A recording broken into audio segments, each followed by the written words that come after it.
Donc, nous poursuivons, comme on disait, avec l'histoire de Noé. Donc, voilà ce patriarche que le Seigneur avait béni abondamment. Et il va se retrouver nu. Et son fils, Cham, sans certainement faire exprès, il va venir et puis il va découvrir la nudité, en fait, de son papa. Voilà, la nudité de son papa. Et il va être maudit.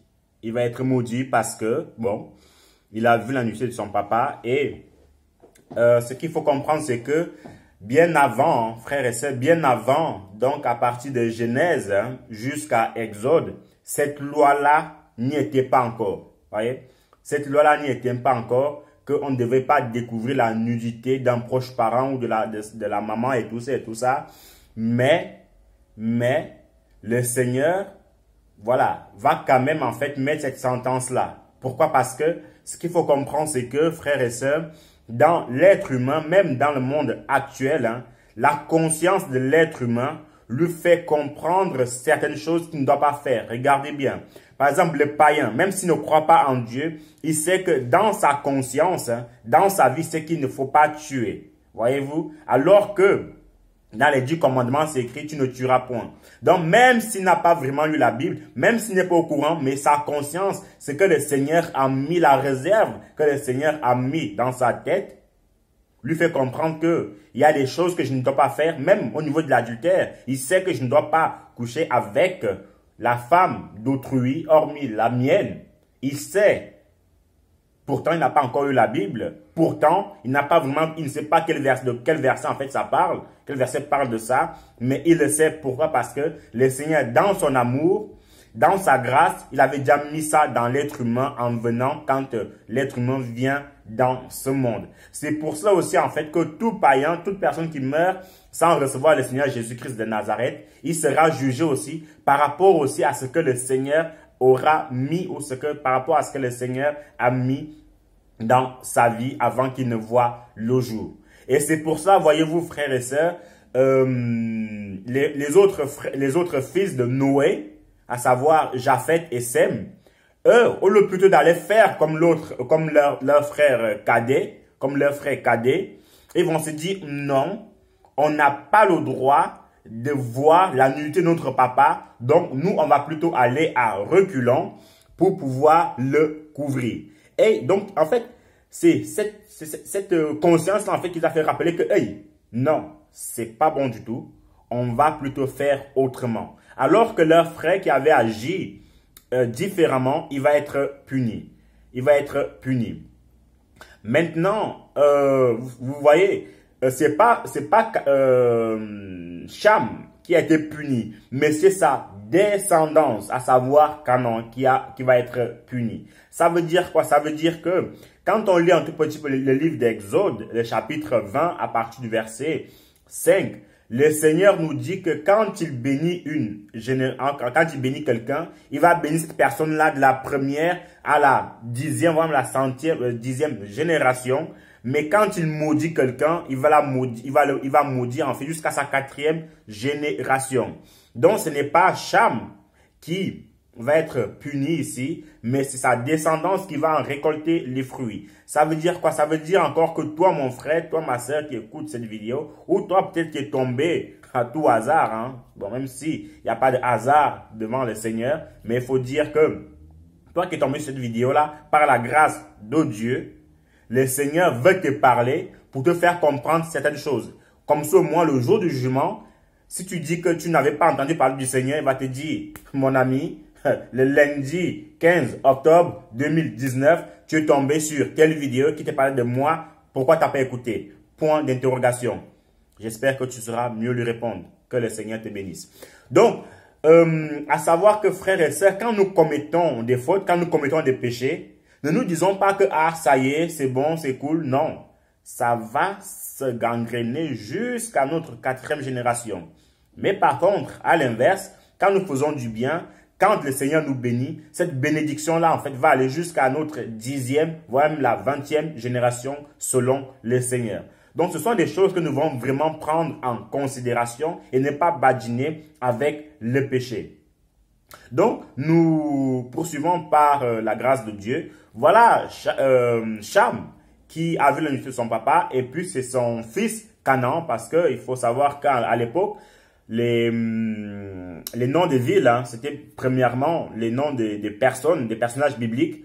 Par exemple, quand on prend Israël aujourd'hui, hein, Israël, c'était le nom de Jacob au départ. Hein, au départ, c'était le nom de Jacob qui a été transformé en Israël quand Jacob a lutté contre l'ange. Et il a dit à l'ange, non, tu ne partiras pas d'ici sans que tu m'aies béni. Alors, qu'est-ce qui s'est passé? L'ange va lui dire, ok, maintenant, tu ne seras plus appelé Jacob, tu seras appelé Israël. Très important à retenir. Donc, voilà le fils de Cham qui s'appelait Canaan, qui va être maudit. Et la question qu'on peut se poser, c'est que, mais c'est pas possible, mais Seigneur, normalement, Canaan était le pays promis des enfants d'Israël. C'était le pays promis. Comment est-ce que tu veux envoyer ton peuple d'Israël, les Hébreux, à Canaan?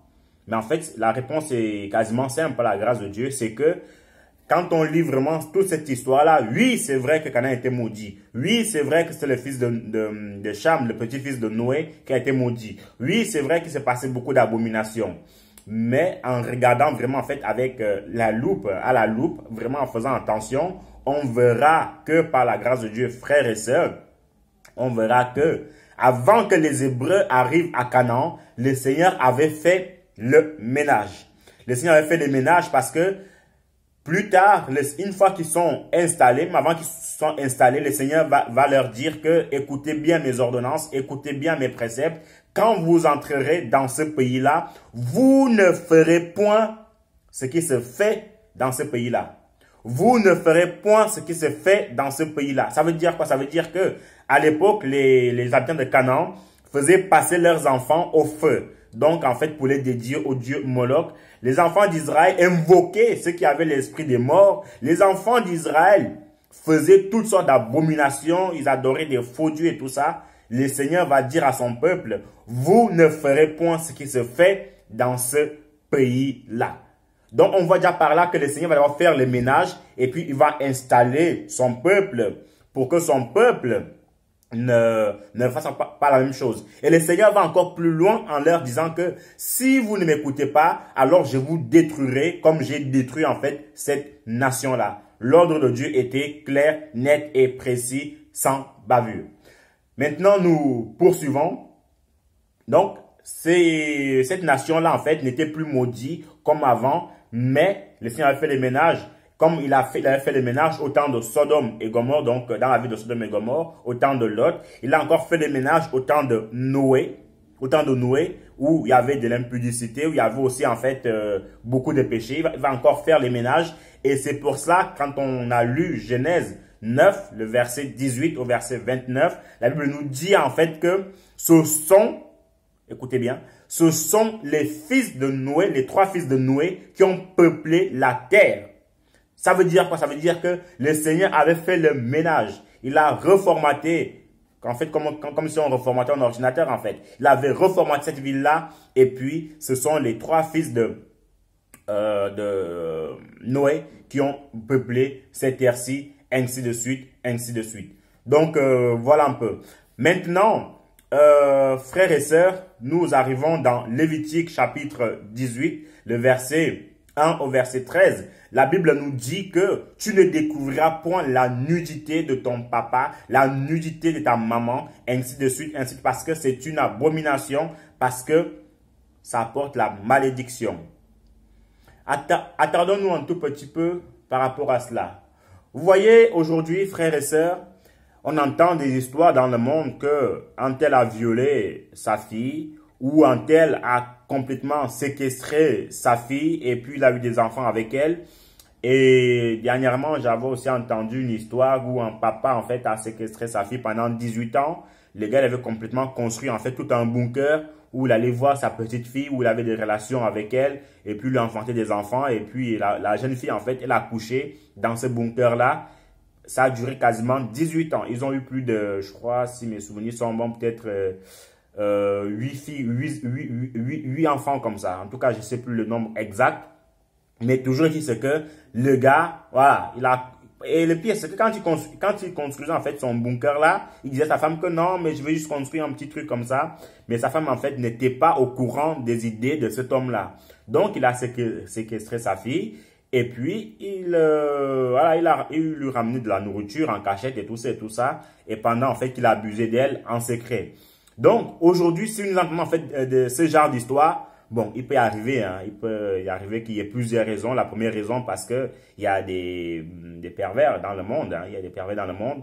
Il y en a aussi qui, voilà, par exemple, c'est vraiment quelque chose, en fait, qui arrive beaucoup plus, c'est que quand vous êtes à la maison, écoutez bien ce qui va être dit. Quand vous êtes à la maison, vous, parents, ne permettez pas que votre enfant qui a une grande maturité puisse se balader en sous-vêtements devant vous. Voyez? Parce que une fille, je prends un exemple, une fille qui a peut-être 16 ans, qui a peut-être 15 ans, ou même qui a peut-être, on va dire, 13 ans et qui est encore très développée, je tiens à souligner cela, et qui passe toujours en fait en sous-vêtements devant son papa, ben si ce monsieur n'est pas fort spirituellement, si ce monsieur n'est pas fort mentalement, ben croyez-moi frères et sœurs que petit à petit, ces pensées, ces choses en fait qu'il est en train de voir devant lui tous les jours, ça va finir en fait par se produire. Donc il va finir en fait par abuser de sa fille. Le problème principal, c'est que cela aurait dû être stoppé dès le départ. Voyez-vous, cela aurait dû être stoppé dès le départ. Et un vrai problème, on le traite en fait, on ne le traite pas à la surface, mais on le traite en fait à la base.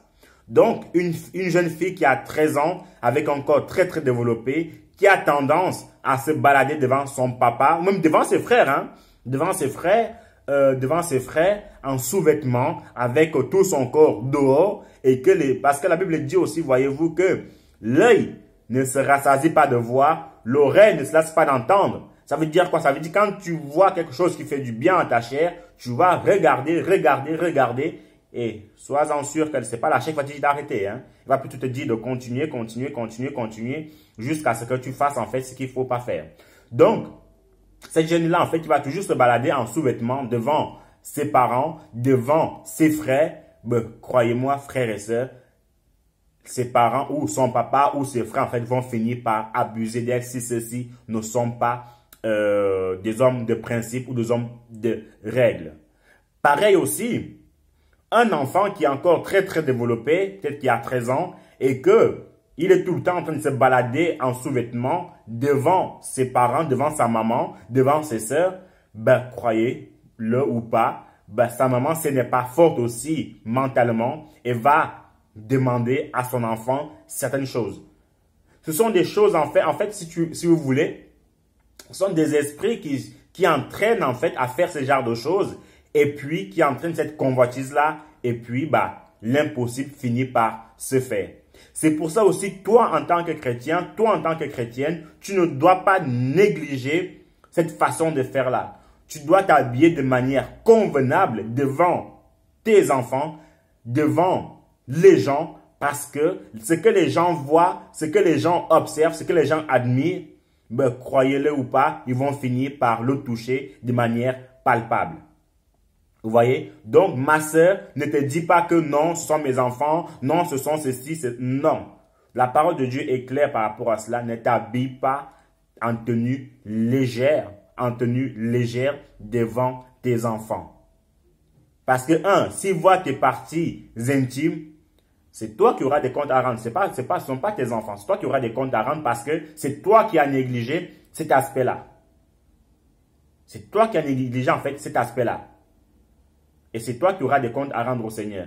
Et je vois mal Sarah, la femme d'Abraham, se balader en tenue légère devant Isaac, et puis en train de faire les ménages devant Isaac, et puis voilà, la vie est belle. Non.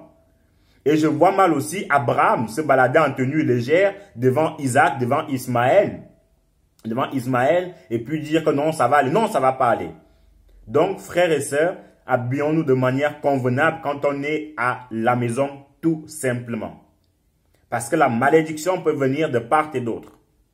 Et aussi, ne permettez pas aussi, en fait, à vos enfants de s'habiller de manière légère devant vous. Frère, on n'est pas encore arrivé, hein. Et nous vivons dans un temple de chair. Et la chair, si on ne la discipline pas, c'est elle qui va nous discipliner. Et la chair, elle aime toujours voir ce genre de choses. Donc, faisons vraiment attention à toutes ces choses-là. La Bible est stricte par rapport à cela. Tu ne verras point la nudité de ton papa, de ta maman, de ta soeur, de ta belle-sœur ou de ta tante. Et comme on a dit au départ, la nudité aussi, en fait, c'est au niveau en fait des relations. Donc il y a deux sortes de nudité ici. La première nudité, c'est quand tu vois seulement en fait les parties intimes de tes parents ou de ta belle-sœur ou de ta demi-sœur. En fait, en gros, d'une personne de ta famille tout simplement. Quand tu vois les parties intimes d'une personne de ta famille, ce n'est pas bon du tout. Et de deux, l'autre nudité, en fait, en la version français courant, c'est quand tu vas vraiment, en fait, quand tu couches avec une personne de ta famille de même sang. Ça, ce sont en fait des choses abominables qu'il ne faut pas retrouver dans la maison du Seigneur. Et c'est ce qu'on appelle en fait de l'inceste. Un père qui prend sa fille pour femme, c'est de l'inceste. Une tante qui prend son fils pour son mari, c'est de l'inceste, ainsi de suite, ainsi de suite. Elles sont des choses en fait qui sont condamnables dans la Bible et qu'il faut absolument éviter. Et nous allons terminer par le dernier chapitre, donc le chapitre de Lévitique 19, le verset 26 à 31, au niveau des incisions. La version Lu Second dit des incisions, beaucoup de versions disent aussi en fait des incisions, mais la version français courant en fait parle de tatouage. Donc toi, mon frère, ma soeur, tu dois comprendre que en tant que chrétien, tu ne dois pas mettre de tatouages dans ton corps. Tu dois rien mettre de tout ce qui n'honore pas le Seigneur. Le Seigneur, la Bible dit dans le livre des Psaumes que c'est le roi David qui va parler en disant que je te loue de ce que je suis une créature si merveilleuse et tes œuvres sont admirables et mon âme le reconnaît bien. Je te loue de ce que je suis une créature si merveilleuse. Une créature si merveilleuse. Donc, ça veut dire que toi, tel que tu es, en tant que frère, en tant que sœur, tu es déjà belle. D'ailleurs, la Bible nous parle de Sarah, de Rebecca, de Rachel, d'Esther, des femmes qui étaient super belles. Elles n'avaient pas besoin de maquillage. Elles n'avaient pas besoin de porter des talons. Elles n'avaient pas besoin de porter des pantalons. Elles n'avaient pas besoin de porter des piercings de tous les côtés pour être belles. La beauté naturelle vient de Dieu. Maintenant, tout ce qu'on est en train de mettre à gauche, à droite, ça vient de l'ennemi.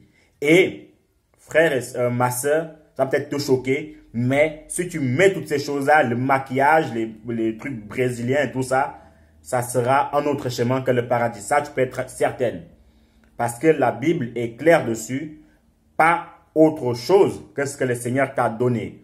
Aujourd'hui, parce que les gens n'aiment pas leur corps, ils ont peut-être des gros yeux, ils ont peut-être de grosses lèvres, de gros nez. Maintenant, ils veulent aller faire en fait de la chirurgie esthétique. En fait, en faisant ça, tu es en train de dire au Seigneur, Seigneur, tu m'as mal créé, alors je veux me recréer moi-même.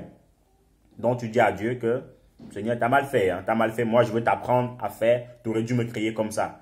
Mon frère, ma soeur, il faut complètement et radicalement éviter cela. Donc, si jamais il se trouve dans ta vie, ces choses qu'on vient de citer, à savoir les faux cheveux, à savoir les pantalons, à savoir les mèches brésiliennes, à savoir les hauts talons, à savoir en fait surtout le maquillage, ma soeur, fais quelque chose par rapport à cela.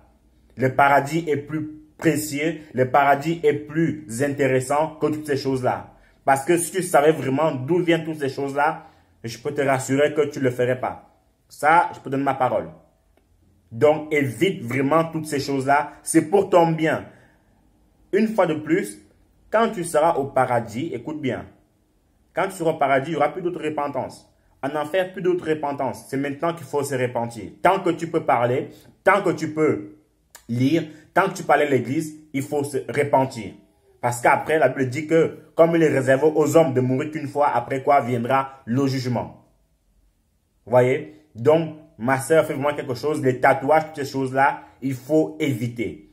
Sois naturel comme le Seigneur t'a dit, sois belle, reste belle comme le Seigneur t'a créé, n'invente pas, ne rajoute rien, n'enlève rien, tout simplement. Vous voyez?